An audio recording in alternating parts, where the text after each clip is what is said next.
Today, we are going to be taking a look at an extremely unique weapon just added with the Warmind expansion for Destiny 2, the new Ikelos SMG. We're going to be showcasing what this weapon is all about and how to snag one of your own. And so, let's get started.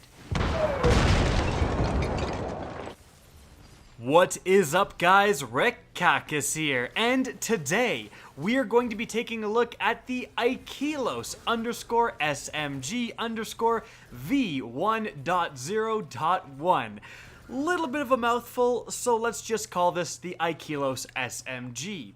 This is an absolutely insane weapon. All of the Ikelos weapons are incredibly unique and a really great addition to the game.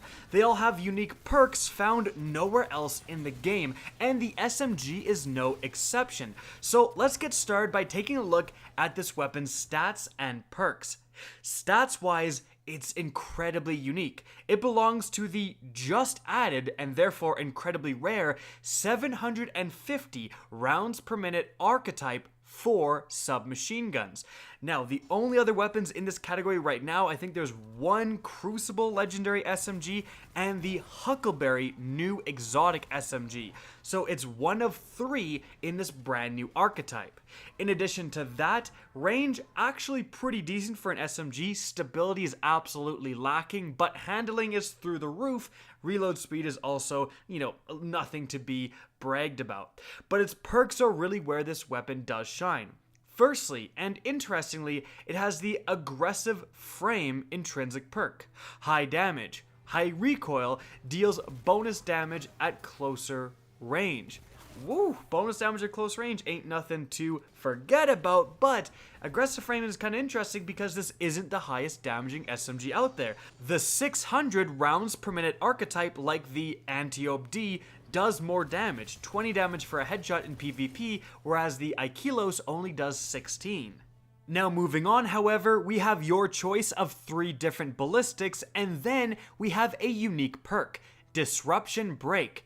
Breaking an enemy's shield with this weapon makes them more vulnerable to kinetic precision damage for a brief period. So, you shoot an enemy's shield with the Ikelos SMG and you break it, and it doesn't matter whether it's a void shield and you're shooting with solar and you just break the shield normally, or you're shooting with solar to a solar shield and you get that explosion. It doesn't matter, this will still come into effect. So how much of a damage bonus do you get for breaking a shield with this weapon and then switching to your kinetic and shooting that enemy? Well, I found a shielded Cabal Centurion and shot its shield with my Antiope and then got a normal Antiope headshot, 210 damage. But when I broke the shield with the SMG, then switched to the same Antiope, I got 315 damage.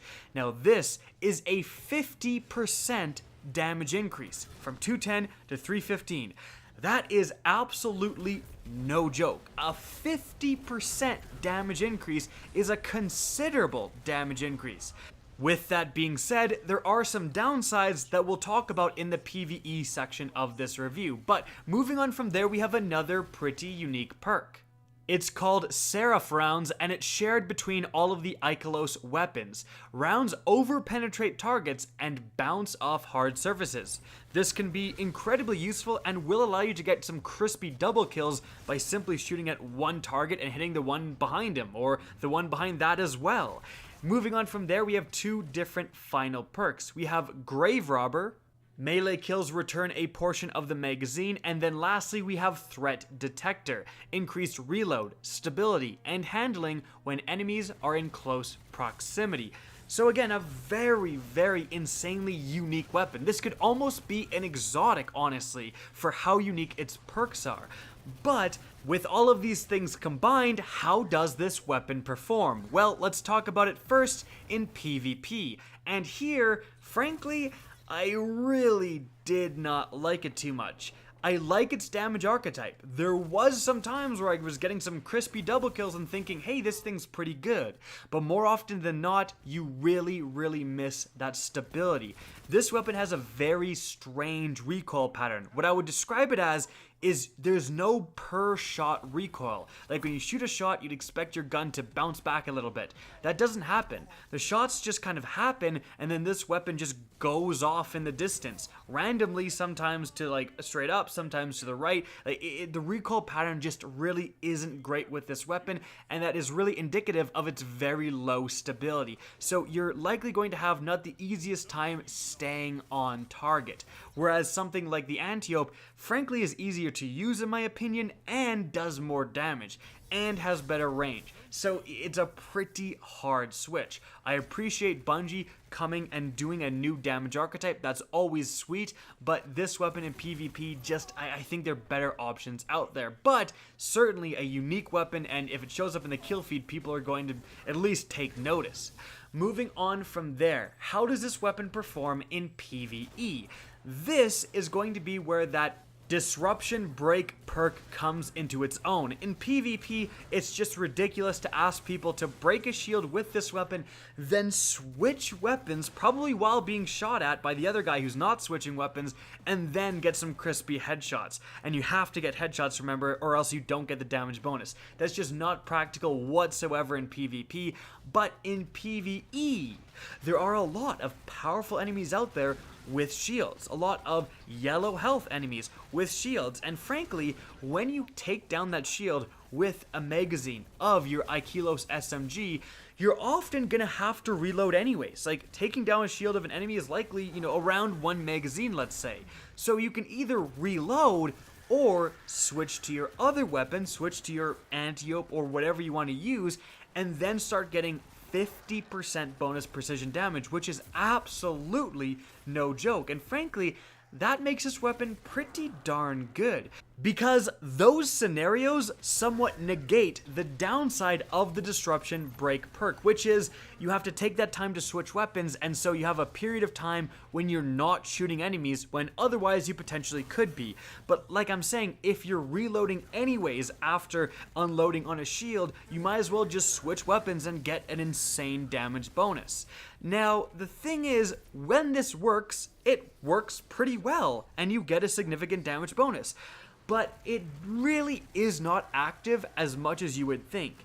Firstly, on a normal shielded enemy with red health, really not worth switching. You're gonna kill the enemy anyways once you lower his shield. Frankly, if you cause an explosion with the same element, you're basically gonna have nothing left of that enemy, right? It's just easy to tear through him with whatever. So you have to be looking for specifically powerful enemies with yellow health that are also shielded, right? And therefore, it's not like you're getting this massive bonus all the time. It's not like it comes up constantly. It does come up, it certainly does come up, but it's not as frequent as something like the Ikelos shotgun is, where just getting a melee kill increases your damage for a short time. You can activate that all the time, use it whenever you need it, but this is much more difficult to activate. Still though, it's certainly not a bad SMG, and I would definitely describe it as well above average. The only problem is that you do have other options out there, and auto rifles and so on are taking up some big competition in this energy slot. As cool and as effective as this weapon can be, is it worth using over a positive outlook, which is getting kill clip consistently and tearing through enemies at much further ranges than the Ikelos, right? That's the big question. Still, very unique weapon, fun weapon, and therefore let's talk about how to get it. So, this weapon specifically drops off this week's Escalation Protocol Wave 7 boss.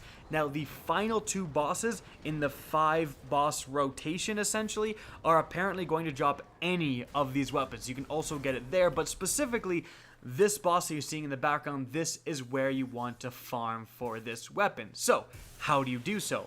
Well, the Wave 7 boss has a mechanic very similar to Crota. What you're going to want to do is, on the beginning of this wave, you want to get all 9 people together. It's very important to get as many people as you can. I've laid out how to do that in my How to Beat Escalation Protocol video. Also, guys, seriously, LFGs are brimming with people wanting to do Escalation Protocol. People who have set up, spots in a lobby waiting for people to join. They just need that, 7th, 8th, 9th person. So you can definitely snag a spot there if you go to LFG websites and then kind of look in the other category and so on. But I digress. The wave starts out, and you definitely want to kill the Shriekers first, while also shooting a tether at all of the spawning cursed thralls to produce orbs. But the Shriekers are going to cause you some problems. Once all 3 Shriekers are dead, you're going to have a lot of relief in terms of incoming fire, and therefore you can go and search for a knight. There's going to be one knight that spawns. He's going to have a sword and a shield. Take that knight down, and he's going to spawn the Hive swords. Now, every single person in your fire team can pick up one of these swords, but you don't want that. You actually want the tether hunters in your group to not pick up a sword. They stay back, shoot the cursed thrall to keep them off your back, and keep producing orbs with the tether. You're then going to have to take down the boss's immunity shield with the swords. Every time you smack him, it's going to lower the shield a little bit, but he does a ground and pound attack. So how do you counteract this? Well, one person with a bubble, as you can see me do in the background, puts said bubble right near the boss, and then you can smack him to your heart's content, and he's going to be smacking the ground, but it's not going to kill you. So simply smack away in this bubble, his shield goes down, and then you need to DPS him.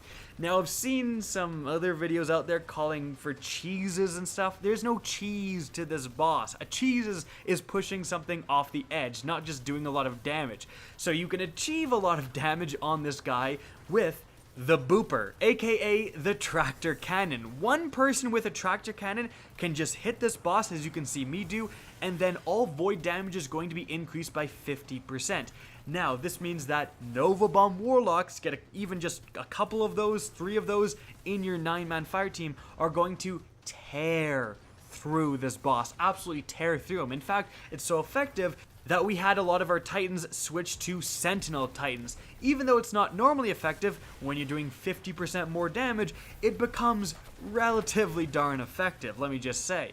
But magnetic grenades from those guys, void grenades from the Warlocks, all of that void stuff is going to be doing massive damage. However, we've killed him definitely a few times without a reliance on void damage. That's just kind of the wombo combo. You can, by all means, sleeper and shotgun and just hammers and normal DPS the crap out of this guy enough that you can kill him relatively easily.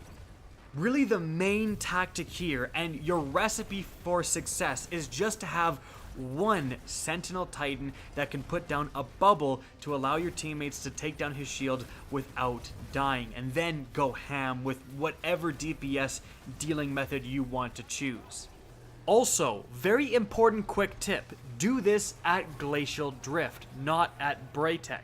Braytech was honestly easier last week, and the beginning rounds are pretty easy, but Glacial Drift, the final boss location, is going to provide you with cover, which Braytech really doesn't, and the boss moves around a lot less when he is in Glacial Drift. In Braytech, he wanders around, which makes putting your bubble down and having him stay in a position to be vulnerable to those sword attacks really, really difficult.